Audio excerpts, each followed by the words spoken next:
How to become a king of multipot. Hey guys, my name is DonLeon and I am an MTT coach of the Academy of Poker. I am here to teach you how to win tournaments and to beat even the strongest rivals. Today we'll talk about multipots, hands where everything becomes so difficult and unpredictable because you're playing versus 2, 3 or more opponents.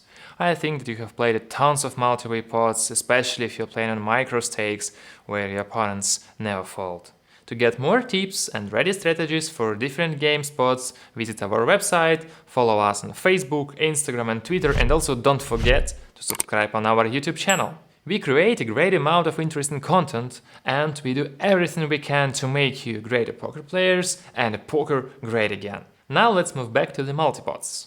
First things first, let's talk about 3 fundamentals of multipots. The more players in the pot, the less is the equity of your hand.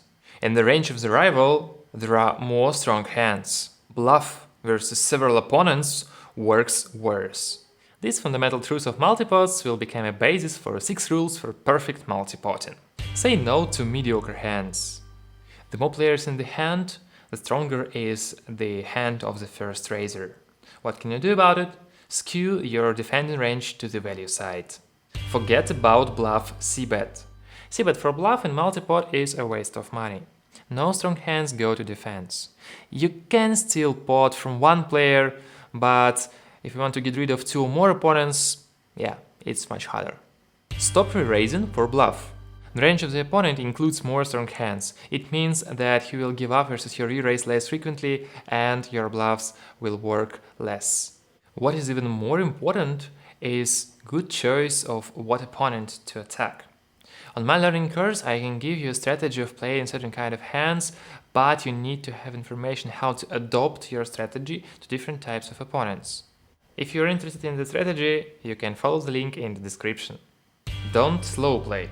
If your hand has a good equity, don't hesitate, fire out. Leave those sneaky tricks for heads-up pots. Bet 75% of the pot on dry boards, pot on the boards where there is a danger of straight or flush or other strong hand, because you don't need to give an opportunity to your opponents to draw cheap. Play draws passively. When you play draws aggressively, there is a chance to get a re-raise in response. So you'll have to pay a lot for playing your hand, or even you can just fold it. Don't blow up the pot. Try to control the size of the pot and try to play draws cheap. Avoid playing in multipots out of position. Playing versus several opponents out of the pot is equal to fighting versus a mob of enemies in the dark. Try to avoid such clashes. Remember, the more info you have, the higher is your chance to win. That's why players in position win the pots more often. So let's repeat again. Skew the defense range to the value. No bluff c-bets. Choose hands for bluff re-raises wisely. Don't slow play. Play the draws cheap.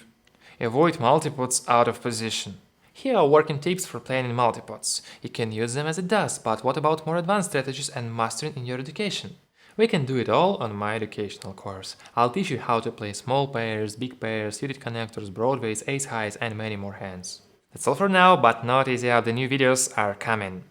Hit the subscribe button and tap the bell icon not to miss the new videos. Also, leave the comments below about the topics that you're interested in. Also, follow us on Facebook, Instagram and Twitter, where you can find more interesting tips and some fun stuff. Stay tuned!